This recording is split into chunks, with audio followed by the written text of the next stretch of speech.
Subjective morality किसी एक individual के इमोशन, उसके बिलीव्स, उसका जो कल्चर है या उसका जो एनवायरनमेंट है, उसके ऊपर डिपेंड करता है। कि जैसे बहुत लोग हैं जो बिलीव करते हैं कि जो डाउरी है वो बहुत गलत है, लेकिन कुछ लोग आपको मिल जाएंगे जो इस चीज में बिलीव करते हैं कि डाउरी सही है। ऐसे ही कुछ लोग आपको मिलेंगे जो एलिमनी को गलत मानते हैं, कुछ लोग होंगे जो एलिमनी को सही मानते हैं।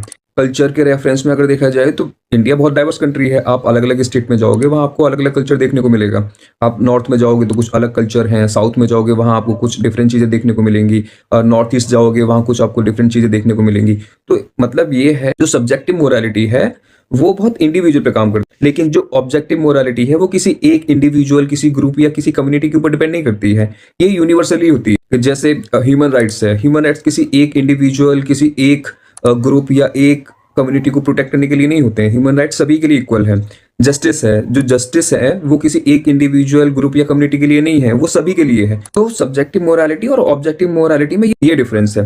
लेकिन जब आप सब्जेक्टिव मोरालिटी और ऑब्जेक्टिव मोरालिटी को गॉड के कॉन्सेप्ट के साथ जोड़ते हो तो वहां चीजें थोड़ी सी डिफरेंट हो जाती है। सब्जेक्टिव मोरालिटी इंडिविजुअल के ऊपर ही डिपेंड करती है, वो आप गॉड के इंटरप्रिटेशन के ऊपर डिपेंड करता है, वो आपके फेथ के ऊपर डिपेंड करता है, वो आपके बिलीव्स के ऊपर डिपेंड करता है। लेकिन जो ऑब्जेक्टिव मोरालिटी का सोर्स है, थीस्ट लोग गॉड को मानते हैं। लेकिन प्रॉब्लम यहाँ ये है कि अगर गॉड को ऑब्जेक्टिव मोरालिटी का सोर्स मान रहे हो आप, तो सोसाइटी में या यूनिवर्सल जो चीजें ठीक हो रही हैं उसको आप काउंट करते हो, ठीक है। लेकिन जो सोसाइटी में कॉन्फ्लिक्ट है, जैसे वॉर हो गया, जैसे राइट्स हो गए, रेप हो गया, मर्डर हो गया, टेररिज्म हो गया, या जितनी भी क्रिमिनल एक्टिविटीज होती हैं, उसका सोर्स आप गॉड को मानोगे या नहीं मानोगे।